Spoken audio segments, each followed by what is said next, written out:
देवाय ओम नमो भगवते वासुदेवाय। श्रीमद् भागवतम चौथा कैंटो 29वां अध्याय 73, 76 एंड 77। यथा तृणजलौकेयं नाप्यात्य पयाति च न त्यजेन्म्रियमाणोऽपि प्राग्देहाभिमतिं जनः यावदन्यं न विन्देत व्यवधानेन कर्मणां मन एव मनुष्येन्द्र भूतानां भवभावनम। तृण जलुका कीट एक पर्टिकुलर कीड़े का नाम है, तृण जलुका। ठीक है जी। एक पत्ती को छोड़ने से पहले दूसरी पत्ती को पकड़ लेता है और उस पर चढ़ जाता है। हाँ, पत्तियों को खाने वाला कीड़ा है ये। पत्ती कितनी हल्की होती है आप जानते ही है। पत्ती में बैठ के उड़ जाएंगे आप? नहीं, हाथ का सहारा ले कुछ नहीं, उसका वजन नहीं है पत्ती का कोई। उसका कीड़े का इतना हल्का वजन है कि वो पत्ती पे भी चल रहा है और पत्ती को खा रहा है। लेकिन क्या कर रहा है वो? अब उसने एक पत्ती खा ली, अब उसको दूसरी पत्ती पे जाना है, तो क्या करता है वो?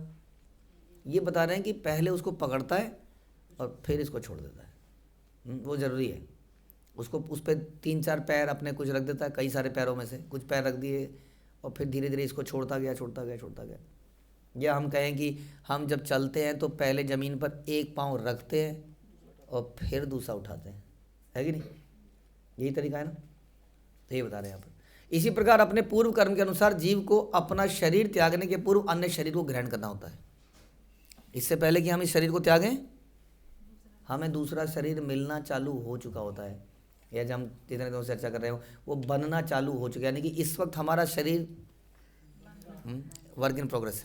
एक फैक्ट्री में उसका काम चल रहा है, उस पर इनपुट आते हैं ना, कस्टमर बोलता है थोड़ा ऐसा कर दो, हाँ, कस्टमाइज टेलर मेड, मतलब नहीं इसका गला थोड़ा सा ठीक करो, इसको बाजू थोड़े छोटे करो, वो सब चल रहा है इस वक्त। तो वो कौन बोल रहा है उसको? टेलर को हमारे कर्म जाके वहाँ पे इकट्ठे हो रहे हैं और उसके अनुसार, अच्छा आज इसने ये कर दिया, काटो इसकी नाक थोड़ी कम करो। अच्छा आज इसने ये कर दिया, करो इसके बाल उड़ाओ यहाँ से।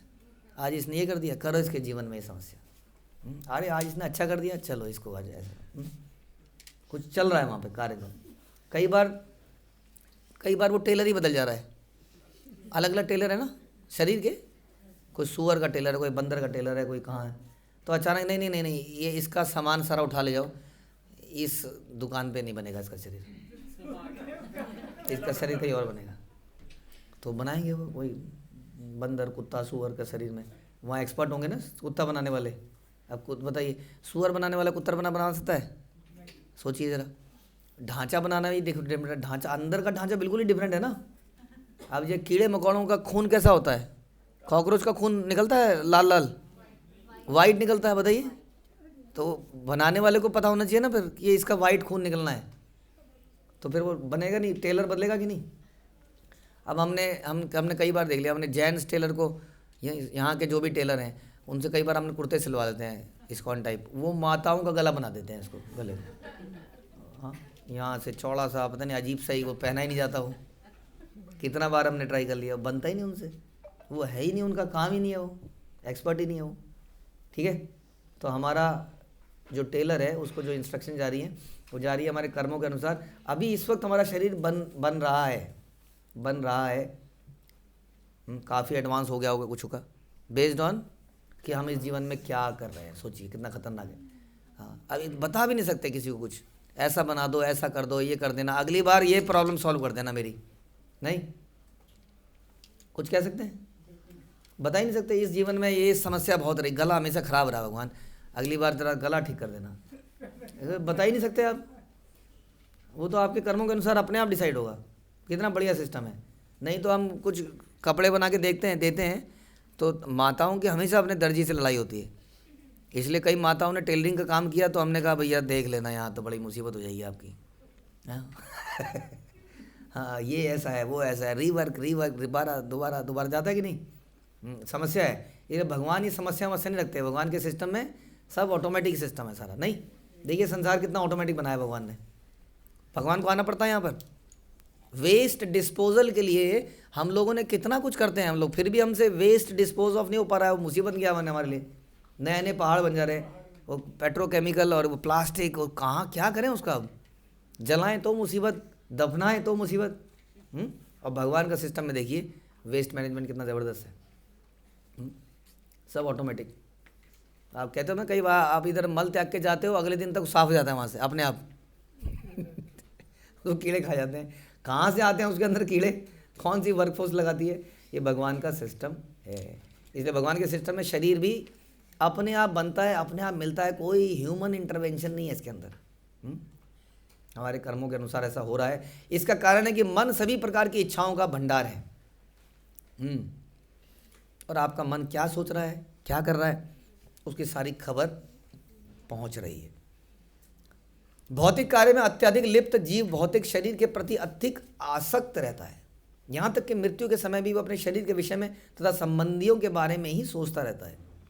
इस प्रकार वह देहात्म बुद्धि में इतना लीन हो जाता है कि मृत्यु के क्षण तक वर्तमान शरीर को छोड़ना ही नहीं चाहता है। कितना भी रोग भी क्यों ना हो जाए, कई बार आदमी आसक्ति तो होती है। कभी कभी कोई व्यक्ति मृत्यु के पूर्व अनेक दिनों तक मूर्छा अवस्था में भी रहता है। यह विशेष रूप से उन राजनीतिज्ञों तथा नेताओं के साथ होता है जो सोचते हैं कि उनके बिना कैसे चलेगा, अराजकता फैल जाएगी। नहीं, कई लोग अपने प्राण ही नहीं त्याग पाते इसी टेंशन में, कैसे होगा, मेरे बच्चे बहुत अभी यंग है, दे आर इमेच्योर, नहीं कर पाएंगे, नहीं जी पाएंगे, क्या होगा उनका। तो इस चक्कर में वो प्राण भी नहीं छोड़ पा रहा, बता रहे हैं। छोड़ते छोड़ते मतलब उसके दिमाग में निरंतर वही चल रहा है, क्या होगा क्या होगा क्या होगा। यही माया है। राजनीतिक नेता अपना पद नहीं छोड़ना चाहते, उनका या तो किसी के द्वारा वध कर दिया जाता है या फिर वो एक दिन मर जाते हैं, तभी वो हटते हैं, नहीं तो लड़ते ही रहते हैं गद्दी के लिए। उत्तम व्यवस्था द्वारा जीव को दूसरा शरीर प्रदान किया जाता है। यानी कि ये भी कहने की बात है कि जब आपको त्यागने का समय आ रहा है तो क्या करें, दूसरे कदम को आगे बढ़ाएं, तभी तो पीछा छोड़ पाएंगे हम। अब माना ये तो चक्र चल ही रहा है ना, जैसे आपने एलिवेटर देखा, एलिवेटर चलते हैं आप लोग, हाँ, एलिवेटर में लोग गिर जाते हैं अक्सर। क्यों गिरते हैं वो, क्योंकि एलिवेटर तो चल ही रहा है। आपको थोड़ा सा अलर्ट होना है कि आपको अब उसको छोड़ के आगे पैर बढ़ाना है। अगर आप ऊपर तो चढ़ गए किस तरह से, और आप उस वक्त अपना पैर, क्योंकि अब आप ऑटो मोड में चल रहे हो, तो ऑटो में चल ही रहा है, दुनिया चल ही रही है, क्या है, कल खा लेंगे, हाँ सो जाएंगे, परसों फिर उठ जाएंगे, फिर सो जाएंगे। नहीं, अपने आप मौसम आ रहे हैं, मौसम जा रहे हैं, मज़ा आ ही रहा है, चल ही रहा है। तो उस जमाने जीवन आदमी निठल्ला हो जाता है, तमोगुण में चला जाता है, करना भूल जाता है। भक्ति में आने के बाद भी कई बार निठल्ले हो जाते हैं, और उस एलिवेटर से कब पैर को हटाना है ये नहीं सोच पाते। लेकिन वो तो चल ही रहा है, तो उससे क्या होता है, उससे भयंकर एक्सीडेंट हो जाता है, आदमी गिर पड़ता है। समझ में आया? तो you have to take the step. क्या समझ में आया इससे आपको, क्यों बोला ये एग्जाम्पल? मृत्यु तो बाद में आएगी, आपका जीवन निरंतर चल रहा है, अब आपको नेक्स्ट स्टेप लेने का समय आ गया है। What is that next step? अगला जीवन तो आएगा जब आएगा, उससे पहले आपके आश्रम बदल रहे हैं। अगर आपने वो अगला स्टेप नहीं लिया, हाँ, तो क्या होगा, धाड़ से करेंगे। एक स्टेप लेने के लिए हम बहुत एक्साइटेड रहते हैं, कौन सा? ब्रह्मचारी से गृहस्थ आश्रम में आना। हर कोई आदमी एलिवेटर नीचे ही होता है, अभी वो कूद के ऊपर जाना चाहता है किस तरह से, वो वाला स्टेप तो लेते हैं, लेकिन उसके अगला स्टेप, उसका स्टेप अगला स्टेप लेना नहीं चाहिए जब तक कि एलिवेटर आपको गिरा ना दे वहाँ से। नहीं, फिर गिरने के बाद आप उठोगे, क्या भयंकर नोक होती है उसकी, वो लोहे का, वो तो जहाँ लगेगा तो क्या ही होगा आदमी का, उसके बाद गिरता ही है, फिर तो उसको उठा के कोई और ही लेके जाता है। तो दिस इज गुड नहीं। कहना कीड़े को भी अकल है, उस कीड़े को भी अकल है, ये पत्ती अब ख़त्म हो रही है, दूसरी पत्ती में मुझे चलना चाहिए। लेकिन समाव हम उस स्टेप को नहीं ले पाते कि अब मुझे, क्योंकि ये तो घूम ही रहा है ना, पहिया तो घूम ही रहा है, हाँ, कब हम उस स्टेप को लेंगे। हाँ, अपने आप आपको एलिवेटर भगवान के धाम में नहीं पहुंचा देगा, हमें कुछ करना पड़ेगा। तो इसलिए बता रहे हैं, उत्तम व्यवस्था द्वारा जीव को दूसरा शरीर प्रदान किया जाता है, किंतु यह वर्तमान शरीर के प्रति उसकी आसक्ति, वो छोड़ ही नहीं पाता अपनी प्रेजेंट पोजीशन को संभाव। नहीं, कोई भी नहीं छोड़ पाता। बैठा दो, सुना दो। हाँ, अब जैसे अभी मैंने परसों कुछ दिन पहले वीडियो देखी, ओहो, अब बर्फ़ गिर रही थी, बर्फ़, और वो 6-7 फॉरेनर डिवोटीज़ थे, और वो कीर्तन करते हुए जा रहे थे, और मैं समझ सकता हूँ उस बात को कि मैंने वो समय समय देखा हुआ है वो जगह में जाकर। Very depressing place. उसमें 5-10 मिनट की वीडियो देखी मैंने, वो पूरे रास्ते में एक भी आदमी नहीं दिखा। कारें ही कारें थी, वो कारों के बीच में से निकल रहे थे, कहीं से निकल रहे थे, बर्फ़ गिर रही थी। और मैंने देखा मृदंग बजा रहे थे तो इसलिए कुछ पहना नहीं था इतना हिस्से में, बाकी तो पहना हुआ था। और मृदंग बजा रहे थे तो आप सोच लीजिए मृदंग बजाएंगे तो क्या होगा, गर्मी तो आएगी। तो क्या प्रॉब्लम कोई, मृदंग बजाओगे तो गर्मी तो आई जाएगी, ऐसा हम सोच सकते हैं। है ना। तो मैं सोच रहा था इनको क्या चीज़ मोटिवेट कर रही है। ये रास्ते में एक तो इतनी ठंड हो रही है, बर्फ़ ऊपर से गिर रही है, ऊपर से कोई आदमी तो दिखे कम से कम, कोई तो कहे ये हरे कृष्णा। कुछ तो ऐसे इंडिया में हमें दिखता है अक्सर, लोग वेरी एक्साइटेड रहते हैं, हमें वेलकम करते हैं, और आदमी दिख ही नहीं रहा है वेलकम करो तो क्या। सब कहीं अपने घरों में घुसे हुए, इतनी ठंड है। मैं कहूँ क्यों कर रहे हैं लोग, किसके लिए कर रहे हैं पता नहीं, है ना। But they are doing it. समझ में आया।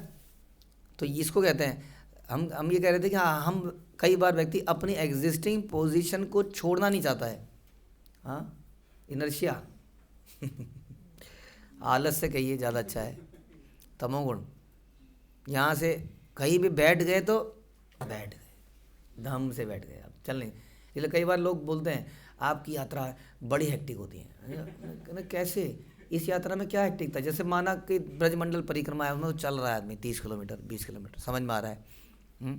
अभी हम चलिए, पहले आप रिक्शे में थे, फिर आप टैक्सी में थे, फिर आप बस में थे, फिर आप कार में थे। प्रॉब्लम क्या है, और यही तो प्रॉब्लम है, यही तो प्रॉब्लम है। अरे पहले लेटने तो थोड़ी देर, नहीं तो हमने चलाया कहाँ आपको। ये तो ट्रेन ने चलाया, बस ने चलाया, ऑटो ने चलाया। हाँ, फिर भी आदमी क्या चाहता है, अब एक जगह बैठ जाए तो धम से थोड़ी देर बैठे रहो वहाँ पे। तो हाँ, समस्या है। तो ये हमारी थोड़ा क्या है, व्हाट इज दिस, ये नेचर में क्या है, ये आलस है, ये तमोगुण है। ये दूसरा स्टेप लेने नहीं देता जब तक कि कोई मजबूर ना कर दे। ये हमारा नेचर हो चुका है, ये हमारे नेचर के अंदर है, पता है आपको। जब तक, जैसे फॉर एग्जांपल, जब तक आपको कोई टोके ना, तब तक आप क्लास में टाइम पे नहीं पहुंचोगे। बिल्कुल, चाहे टाइम इस क्लास में या स्कूल की क्लास में या ऑफिस में या कहीं पर भी, जब आपको दिखेगा यहाँ पे पकड़ा जाएगा, खींचा जाएगा कुछ, तब आप कोशिश करोगे, वरना आप मतलब ही नहीं आप टाइम पे पहुँच जाओ। जहाँ आपके ऊपर से मॉनिटरिंग हटी, आप टाइम पर नहीं पहुँचेंगे। ये क्या दिखाता है, ये अगेन वही दिखाता है कि हम कोई भी काम तब करेंगे जब मजबूरी हो जाएगी, तब अगला हाँ ये ज़रूरी है, अच्छा ये ज़रूरी है, हाँ अब तो करना ही पड़ेगा, तभी हम उस काम को करें। वैसे ही बीमारियों का इलाज करना हो, कई लोग सोचते हैं बड़े एलिवेटेड हैं, वो शरीर के उससे ऊपर हैं। हाँ, कोई समस्या हो रही है शरीर में, क्या करते हैं, शरीर मर ही जाएगा, वो जी मिट्टी है मिल जाएगा। और जब मिट्टी में मिलेगा तो दिमाग खराब कर देंगे घर वालों का सबका, हाय मैं मर गया, हाय मैं ये हो गया, हाय कौन है। अब बैठे बैठे मनहूसियत की बातें करेंगे, कोई नहीं है यहाँ पर मेरा, हाँ कोई नहीं है, आए हाँ कर लो सब मज़े कर लो।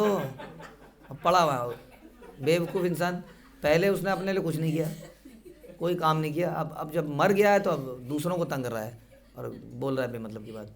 ये भी आलस से है। हाँ, इग्नोरेंस, बैठे हैं, करना नहीं चाहते हैं कुछ भी। हमारे पास बहुत सारे ऐसे भक्त हैं, एक नहीं, जो इतने एलिवेटेड हैं कि उनको दवाइयाँ खाने का, एक्सरसाइज करने का कोई टाइम नहीं है उनके, बिकॉज दे आर एलिवेटेड। एक रघुनाथ दास गोस्वामी, और गोस्वामी उनका डायरेक्ट अवतार हैं वो लोग। यस, बड़े दिनों बाद भड़ास निकालने का मन हुआ।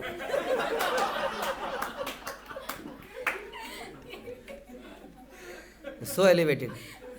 Huh? Although I am a sold out servant of my spiritual master, but they have right on their body. हाँ, वो अपनी बॉडी पे उनका अधिकार है। तो कुछ अधिकार नहीं है, आलस है, तमोगुण है, और कुछ नहीं है। एंड उसका बेस्ट चीज़ क्या है, उसका सॉल्यूशन आंसर क्या है, टाइम नहीं है। वही प्रॉब्लम जो शिला प्रभुपाद ने आज से इतने साल पहले बोली थी कि मॉडर्न वर्ल्ड सबसे बड़ी प्रॉब्लम नो टाइम। ये प्रभुपाद ने आर्टिकल लिखा था उस ज़माने में,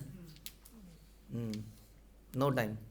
क्योंकि किसी भी काम के लिए आदमी को बोलो आप, हम भी बोलते थे माला करोगे, नहीं टाइम कहाँ है, आज की डेट में हम दूसरों को बोलते हैं टाइम नहीं है, टाइम नहीं है, मर जाएगा एक दिन, क्योंकि हम करने लगे अब। लेकिन अब हमारे साथ भी क्या है, कई चीज़ों में प्रायोरिटी नाम की कोई चीज़ नहीं है। क्या लाइफ में प्रायोरिटी है, क्या पहले करना है, क्या बाद में करना है। अगेन, जो व्यक्ति प्रायोरिटीज़ के हिसाब से नहीं जी पाता वो कौन है, वो आलसी व्यक्ति ऐसा होता है। स्टूडेंट्स के अंदर भी आलस्य दिखता है। जैसे कोई सब्जेक्ट पढ़ रहे हैं, हाँ मैथ्स पढ़ रहे हैं तो मैथ्स ही पढ़ रहे हैं, कल किसका पेपर है, इंग्लिश का, क्या पढ़ रहे हैं, मैथ्स पढ़ रहे हैं, अच्छा लग रहा है, मज़ा आ रहा है। हाँ, एक वो इंग्लिश पढ़ रहा है तो इंग्लिश ही पढ़ रहा है, उसको चिपक से ऐसा लगता है चिपक गया हमसे कुछ नहीं, हम उसको छोड़ ही नहीं पाते हैं कभी भी। जो कर रहे हैं उसको उसी में घुसे रहो। और होता क्या संसार में सिचुएशंस बदल जाती हैं अचानक से, हर सेकंड में बदलती हैं। और हमें तो क्या होना चाहिए, फ्लेक्सिबल होना चाहिए। तुरंत नहीं, अब इसको छोड़ देते हैं, ये करते अब कभी भी कोई आदमी नया चीज़ करता है ना, जैसे आपका दिमाग सेट हो चुका है इस वक्त इंग्लिश में, ग्रामर में, किसी में, अब नया उठाना एक बहुत बोझ लगता है। हमने तो पढ़ाई करी, हमें पता है, कोई नई किताब उठाना उस वक्त, क्योंकि थोड़ी देर लगती है दिमाग को सेट होने में उसमें कि क्या कॉन्टेक्स्ट है, क्या बोल रहे हैं, क्या कर रहे हैं, तब जाके रिदम बनती है। अब अचानक से आप उसको छोड़ दो, बड़ा मुश्किल है। इसलिए मैंने कितने सारे लोगों के साथ कितने टाइम टेबल बना दिए अपने जीवन में। अपना टाइम टेबल बनाने के बाद कोई व्यक्ति टाइम टेबल बनाने के बाद वापस कभी नहीं आया, क्योंकि उसने कभी करा ही नहीं उस पर काम, क्योंकि हम टाइम टेबल बनाते ही ऐसे हैं। अब हमने ये सीखा था अपने ज़माने में कि अब जैसे आपका पेपर है 20 दिन बाद, तो अगर आप जनरली लोग क्या करते हैं, 5 दिन हिंदी पढ़ूंगा, 5 दिन इंग्लिश पढ़ूंगा, 5 दिन ये पढ़ूंगा, 5 दिन ये पढ़ूंगा। अब उसमें हमारा एक्सपीरियंस है कि जो सबसे पहले पढ़ा वो आखिर दिन तक साफ हो चुका होता है। तो हम ये कहते हैं, सब कोई टाइम टेबल बनाते हैं कि आप ऐसा कीजिए, दिन के 4 घंटे आप इसको दे दीजिए, 1 घंटा इसको दे दीजिए, 2 घंटे इसको दे दीजिए, ऐसा कुछ कीजिए। ऐसा भी कर सकते हैं और बहुत सारी चीज़ें ऐसी कर सकते हैं जो भी सोच सकते हैं, लेकिन वो कभी नहीं हो पाता, क्योंकि जो उसने शुरू किया सवेरे 4 घंटे के लिए, वो 6 घंटे 7 घंटे 8 घंटे तक चलता ही रहा, पूरा दिन उसने वही चला लिया। तो ये सारी चीज़ें क्या हैं, ये आलस्य है। हाँ, बुद्धि के लेवल पर आलस्य है। इसलिए यही बता रहे हैं यहाँ पर कि हम लोग, कहने का मतलब सिंपल ये है कि हम लोग उस नेक्स्ट स्टेप को लेना नहीं चाहते हैं, उसमें इनकन्वीनियंस है और हम कन्वीनियंस जोन के अंदर बैठे रहते हैं। इसी तरह से जीवन में एक दिन मृत्यु भी आ जाती है। हाँ, जीवन में देहिनो अस्मिन यथा देहे कौमारम यौवनम जरा, we are passing by this different phases of life, लेकिन वी आर जस्ट ऑब्जर्वर्स, हम देख रहे हैं होता हुआ, हम स्टेप नहीं ले पाते। राजा दशरथ ने शीशे में देखा अपने आप को, ही सॉ दैट वाइट बाल देखा उन्होंने, और तभी उन्होंने सोचा टाइम आ गया है, Ram should become the king now. उन्होंने तुरंत मैंने उनकी मीटिंग बुलाई और मीटिंग में डिस्कस हुआ, एवरीबडी से राम बनना चाहिए, एंड देन एवरीथिंग हैपेंड। तो एक सफ़ेद बाल देखने से वो इतने अलर्ट व्यक्ति थे। लेकिन हमारे तो सारे भी सफ़ेद हो जाए तो क्या काले कर दो उसको। बात सफ़ेद और काले की नहीं है, बात है कि taking some action. Krishna is giving some signals, but हम उस सिग्नल को नहीं ले पाते हैं, और इस प्रकार एक दिन हमें उठा के फेंक ही दिया जाता है। हरे कृष्ण। श्रील प्रभुपाद की जय। ग्रंथराज श्रीमद् भागवतम की